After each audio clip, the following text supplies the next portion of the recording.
नमस्कार साथियों, मेरा नाम है आर.के. सिंह। संस्कृति पीसीएस यूट्यूब चैनल पे आप सभी का स्वागत है। आज के एपिसोड में हम जिस टॉपिक की चर्चा करने वाले हैं वो है ब्लूम सिंड्रोम। तो देखेंगे कि आखिर ब्लूम सिंड्रोम क्यों चर्चा में है। इसके साथ ही हम बात कर लेंगे कि आखिर ब्लूम सिंड्रोम होता क्या है। इस सिंड्रोम की जो महत्वपूर्ण बातें हैं उन पर हम चर्चा करेंगे कि आखिर इसका प्रभाव क्या होता है। इसके अलावा इसमें कौन कौन से जो इम्पैक्ट है वो देखने को मिलते हैं और ये कैसे घटित होता है, इसका प्रभाव कैसे देखने को मिलता है। इसके अलावा इससे कैसे जो प्रभावित होने की बात है कि इससे कौन कौन से अंग प्रभावित हो सकते हैं या किस तरह की समस्याएं हो सकती हैं। क्या इससे गंभीर जो बीमारी है विभिन्न जैसे कैंसर तक की स्थिति उत्पन्न हो जाती है। और इसके अलावा हम ये भी देखेंगे क्या ब्लूम जो सिंड्रोम है ये आनुवांशिक होता है। ये एक बड़ा प्रश्न है जिस पर हम चर्चा करेंगे। साथ ही इसके जो लक्षण हैं, जो उपचार हैं, उन पर हम डिटेल से बात करेंगे। साथ ही हम देख लेंगे कि इसके जो लक्षण हैं अलग अलग लोगों में क्या अलग अलग भी हो सकते हैं, उन पर भी हम बात करेंगे। और उपचार के साथ ही इसके लिए जो भी देखभाल हो सकती है उस पर भी हम संक्षिप्त रूप से बात करेंगे। तो ये बड़ा ही महत्वपूर्ण टॉपिक है जो आपके हेल्थ से जुड़ा हुआ जो सेक्शन है उसी से जुड़ता है। तो चलिए थोड़ा सा इसके बारे में बेसिक जो जानकारी है वो हम लेते हैं। न्यूज़ की अगर बात करें तो ब्लूम सिंड्रोम एक बार फिर से चर्चा में है, तो चर्चा में आगे बढ़ते हैं। थोड़ा सा पहले इसके बारे में हम बेसिक जानकारी प्राप्त करेंगे। तो जो ब्लूम सिंड्रोम है ये एक आनुवांशिक विकार के तौर पे देखा जाता है, जिसमें देखें तो बीएलएम जो जीन है एक प्रोटीन कोडिंग जीन उस तरह से कार्य नहीं करता है जिस तरह से काम उसे करना चाहिए। और इससे क्या होता है कि जो भी विकास है, जो ग्रोथ है, उसमें काफ़ी एक दूरी, एक अंतर देखने को मिलता है। संक्रमण के प्रति जो संवेदनशीलता है वो काफ़ी खतरनाक हो जाती है। सूर्य के प्रति जो सेंसिटिविटी है वो प्रभावित होती है और कुछ मामलों में कैंसर का भी खतरा होता है। तो इसी कारण से देखेंगे तो ये काफ़ी गंभीर मानी जाती है। चर्चा में आगे बढ़ने से पहले आप सभी के लिए एक सूचना है।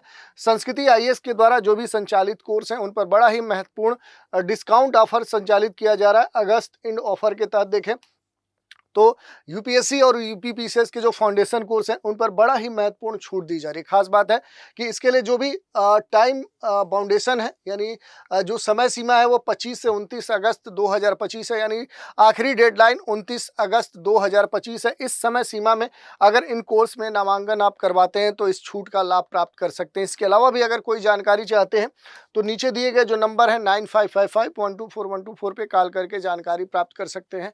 दूसरा तरीका है संस्कृति आईएएस की जो वेबसाइट है वहां विजिट करके भी संबंधित जानकारी आप प्राप्त कर सकते हैं।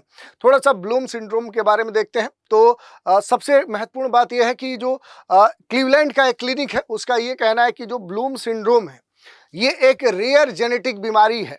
ये क्या है? ये दुर्लभ कह सकते हैं कि आनुवांशिक एक बीमारी है जो शरीर के कई सारे जो सिस्टम है, जो तंत्र है, उनको प्रभावित करता है। और इस बीमारी वाले जो लोग हैं उनमें इन्फेक्शन का खतरा सबसे अधिक होता है। संक्रमण की स्थिति सबसे ज़्यादा देखने को मिलती है। जो ग्रोथ है, धीमी वृद्धि देखने को मिलती है। धूप से होने वाली जो समस्या है वो बढ़ जाती है। कैंसर होने का खतरा ज़्यादा रहता है। तो इस कारण से ये काफ़ी खतरनाक मानी जाती है। तो ये जो ब्लूम सिंड्रोम है इसमें देखें तो कई सारे जो इफेक्ट हैं, जो इम्पैक्ट हैं वो देखने को मिलते हैं। यहाँ पर जो बीएलएम जीन एक ऐसा जीन है जो प्रोटीन बनाता है, जो प्रोटीन का निर्माण करता है, जो डीएनए की जो संरचना होती है, जो स्ट्रक्चर ऑफ डीएनए होता है उसको बनाए रखने में भी महत्वपूर्ण भूमिका निभाता है। जो कोशिका है, कोशिका में डीएनए की जो प्रतिलिपि है वो बनाने और उसे देखें तो उसके साथ ही जो क्षतिग्रस्त जो डीएनए है उसकी मरम्मत में भी क्या है कि जो बीएलएम जीन है वो महत्वपूर्ण भूमिका निभाता है। और ये जो जीन है, इस जीन में उत्परिवर्तन के कारण जो सेल्स हैं, जो कोशिकाएं हैं, वो क्षतिग्रस्त डीएनए की मरम्मत करने की अपनी जो क्षमता है, जो एक उनका कार्य है, उसे खो देती हैं। और इस कारण से क्या होता है कि असामान्य तौर पे जो कोशिकाएं हैं वो वृद्धि करने लगती हैं या उनमें वृद्धि हो सकती है। और जो ब्लूम सिंड्रोम है इसके कई सारे नाम होते हैं, जैसे ब्लूम टोरे मचसाके सिंड्रोम इसे कहा जाता है। जन्मजात कह सकते हैं कि टैलेजिएक्टिव एरिथेमा इस नाम से भी इसे जाना जाता है। तो अलग अलग नाम से ये जाना जाता है। इसके अलावा भी अगर हम देखें तो कुछ बातें इसके बारे में समझ सकते हैं, जैसा कि हमने बताया कि इसमें कैसे ये जो कैसे घटित होता है। तो हमने बताया कि इसके बारे में कि ये जो जीन है एक प्रोटीन बनाता है जिसे हम बीएलएम जीन है वो वही प्रोटीन बनाता है। डीएनए की संरचना बनाए रखने में भी वो महत्वपूर्ण भूमिका निभाता है। जो सेल्स हैं उस सेल्स में डीएनए की जो प्रतिलिपि है वो बनाने में महत्वपूर्ण भूमिका निभाता है। क्षतिग्रस्त जो डीएनए है उसकी मरम्मत भी करता है, लेकिन BLM जो जीन है उसमें क्या होता है, म्यूटेशन हो जाता है, उत्परिवर्तन हो जाता है और इस कारण से कोशिकाएं क्षतिग्रस्त जो DNA है उसकी मरम्मत करने की अपनी जो क्षमता है वो खो बैठती हैं, असामान्य कोशिकाओं में वृद्धि हो सकती है। तो इस तरह का यहाँ पर परिवर्तन देखने को मिलता है। इसके अलावा इसके बहुत सारे लक्षण हैं वो भी देखने को मिल सकते हैं। इसमें अगर हम महत्वपूर्ण रूप से बात करें तो यहाँ पर जो पूरा हम देख रहे हैं जो कि ब्लूम जो सिंड्रोम है, तो इसमें खास तौर पे देखेंगे कि इसका जो मीनिंग है, जैसे इसमें जो परिवर्तन देखने को मिलता है कि जो माता पिता है दोनों में से जो BLM जीन है उन जीन में से एक में अगर उत्परिवर्तन होता है तो फिर क्या है कि इससे बच्चे में रोग उत्पन्न हो सकता है, वेरिएंट विरासत में जा सकता है और उस होने वाले बच्चे में जो विकार है वो देखने को मिल सकता है और ये दुनिया के कई सारे क्षेत्रों में देखने को मिल रहा है। अगर हम बात करें कि ये जो सिंड्रोम है इसके जो प्रभाव है वो कैसे देखने को मिलते हैं, तो इससे क्या है कि जो पीड़ित लोग हैं उनका जो कद है, जो हाइट है वो कम हो सकता है, उनका चेहरा पतला हो सकता है, कान बड़े हो सकते हैं, आवाज़ तेज हो सकती है, हाई पिच वाली हो सकती है। साथ ही इसमें देखें तो कई सारी जो बीमारियां हैं उनके होने का भी खतरा उत्पन्न हो जाता है, जैसे लंग से जुड़ी हुई जो डिजीज़ है वो होने का खतरा होता है, बार बार होने वाले जो इन्फेक्शन है उनकी जो मात्रा है वो बढ़ जाती है, इंसुलिन रेजिस्टेंस और जो डायबिटीज़ है जो आम इस समय समस्या है वो काफ़ी गंभीर रूप धारण कर सकती है और धूप में निकलने पर जो रेसेज हैं वो जल्दी आ जाते हैं, इस तरह की स्थिति देखने को मिलती है। यही नहीं, इससे देखें तो जो कैंसर है, कैंसर का जो खतरा है वो भी देखने को मिलता है, क्योंकि इस बीमारी में कैंसर का जो खतरा है वो बहुत ज़्यादा बढ़ जाता है, खास तौर पे कम एज में। जब कम एज होती है उसमें अगर व्यक्ति इस सिंड्रोम से प्रभावित है तो उसमें कैंसर होने की संभावना बढ़ जाती है, कई बार तो एक से ज़्यादा कैंसर भी हो सकते हैं।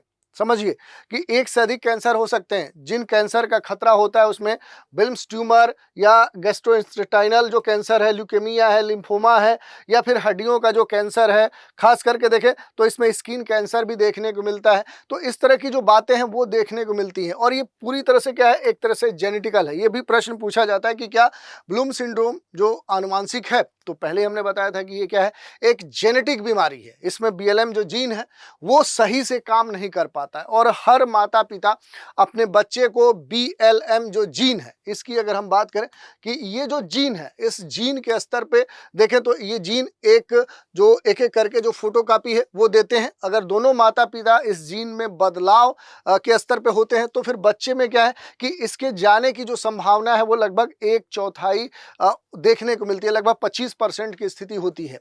तो इस कारण से देखें तो ये जो ब्लूम सिंड्रोम है एक आनुवांशिक स्थिति कही जा सकती है, क्योंकि एक पीढ़ी से दूसरे पीढ़ी में इस रोग का संचरण हो रहा है और ब्लूम जो सिंड्रोम है BLM में जीन में जो विभिन्नताएं हैं उस कारण से होता है। तो इस जीन के संदर्भ में जो प्रोटीन की हमने बात की कि जो प्रोटीन बनाने का जो निर्देश होता है वो प्रभावित होता है और ये प्रोटीन DNA की जो प्रतिलिपि है उसे खास तौर पे बनाने और उसकी मरम्मत के दौरान जो सुरक्षा मदद है वो कहीं ना कहीं नहीं करता है और इस कारण से कई सारी जो शारीरिक विकार हैं वो देखने को मिलते हैं।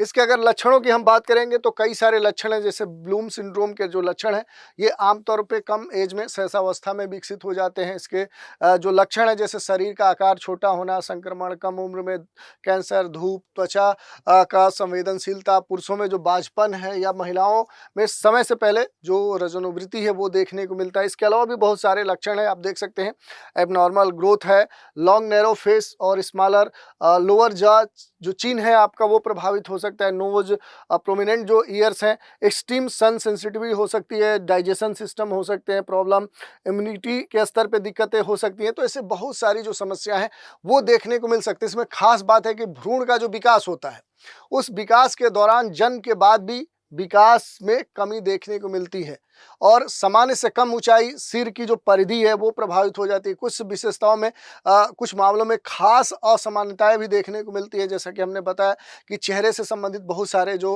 असमानता है वो देखने को मिल सकती है। कान, नाक के संदर्भ में इनकी साइज को लेकर हो सकता है दिक्कत, लंबे जो हाथ हैं, ऊंची जो आवाज़ है वो देखने को मिल सकती है और घाव के संदर्भ में या स्किन के संदर्भ में देखें जो त्वचा है वो सेंसिटिव हो जाती है। जैसे स्किन है वो सूर्य के प्रकाश में बहुत ही सेंसिटिव हो जाती है। जैसे आमतौर पर आप देखते होंगे होंगे, कुछ लोग होते हैं जो स्किन में जाएंगे तो रेसेस उनके स्किन पे देखने को मिल जाते हैं, रेडिश स्पॉट हो जाते हैं, इन्फेक्शन हो जाता है, चकत्ते पड़ जाते हैं। तो इस तरह की स्थिति इसमें भी देखने को मिलती है। यही नहीं, इंसुलिन के संदर्भ में भी जो रेजिस्टेंस है, उस रेजिस्टेंस के कारण जो मधुमेह है उसका खतरा बढ़ जाता है। जबकि जो समस्या है, उस समस्या में जो प्रतिरक्षा जो संबंधी कमियां हैं वो भी महत्वपूर्ण भूमिका निभाती हैं। और ब्लूम सिंड्रोम से पीड़ित जो लोग हैं, उनका जो कान है, सामान्य तौर पर देखेंगे कान और जो फेफड़े हैं उनके संक्रमण और क्रॉनिक जो ऑब्स्ट्रक्टिव जो पल्मोनरी डिजीज है वो भी देखने को मिलता है। वयस्कों में बहुत सारी विकार की स्थिति देखने को मिल जाती है, जैसे बाझपन की स्थिति सबसे कॉमन है। और इस सिंड्रोम से कैंसर का जो खतरा है वो सबसे अधिक देखने को मिलता है। तो बहुत सारे जो विकार हैं वो इसमें देखने को मिल जाते हैं। जैसे आप देख सकते हैं कि सारे यहाँ पर हमने दिखाए हैं कि बहुत सारे जो विकार हैं वो इस सिंड्रोम के कारण हो सकते हैं। अब एक प्रश्न उठता है कि क्या इसे रोका जा सकता है? चूंकि एक जेनेटिक बीमारी है तो इस बीमारी को क्या रोका जा सकता है? तो नहीं, ये जेनेटिक बीमारी है, इसे रोका नहीं जा सकता, पहली बात तो यही होगी। लेकिन कंसीव, अगर बच्चे के संदर्भ में देखें तो अगर जो कंसीव की बात हो रही है तो कंसीव करने से पहले अगर हम थोड़ा सा प्रिकॉशन लें तो कंसीव से पहले आप और आपके जो भी पार्टनर होंगे, यानी मेल फीमेल जो होंगे, अगर वो जेनेटिक स्तर पे क्या है कि अपना जेनेटिक टेस्ट करा ले तो ये महत्वपूर्ण हो जाता है कि अगर वो उस स्तर पे अगर हम देखें कि आखिर कोई विकार तो नहीं हो रहा है, जिससे ये पता चल सके कि दोनों में से दोनों के जो जीन है क्या उनमें जो बदलाव है, जो म्यूटेशन है, अगर वो है या फिर नहीं है। तो इस आधार पर बहुत कुछ इसके लिए जो भी समाधान है वो खोजे जा सकते हैं।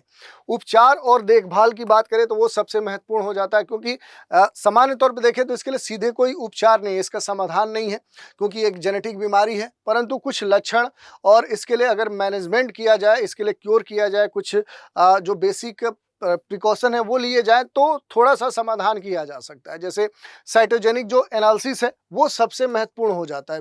और जीन की जो जांच है, जो टेस्ट है, अगर वो होते हैं तो ये इसमें काफ़ी महत्वपूर्ण भूमिका निभा सकते हैं। बच्चों में जो न्यूट्रिशन है, पोषण है, उससे संबंधित जो प्रयास है और विशेष रूप से पानी की कमी से बचाव किया जा सकता है। संक्रमण से सुरक्षा के लिए उन्हें एंटीबायोटिक जो दवाएं हैं वो दी जा सकती हैं। इम्यून जो प्रतिरक्षा जो थेरेपी है वो उन्हें दी जा सकती है।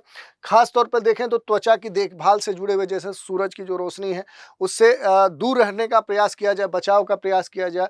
नियमित स्तर पे जो स्किन से जुड़े हुए जो डॉक्टर हैं या फिर डर्मेटोलॉजिस्ट हैं उनके कह सकते हैं कि सुपरविजन में आप रख सकते हैं। थायराइड और डायबिटीज़ का क्या कर सकते हैं, नियमित स्तर पे टेस्ट कर सकते हैं। कैंसर की स्क्रीनिंग कर सकते हैं कि कहीं ऐसी गंभीर किसी बीमारी से आप प्रभावित तो नहीं है। तो इस तरह के जो भी प्रयास हैं वो अगर आप करते हैं तो इस सिंड्रोम से जो प्रभाव है उन प्रभावों पर थोड़ा सा कंट्रोल किया जा सकता है और आप विभिन्न जो समस्याएं उनसे जूझ नहीं सकते हैं।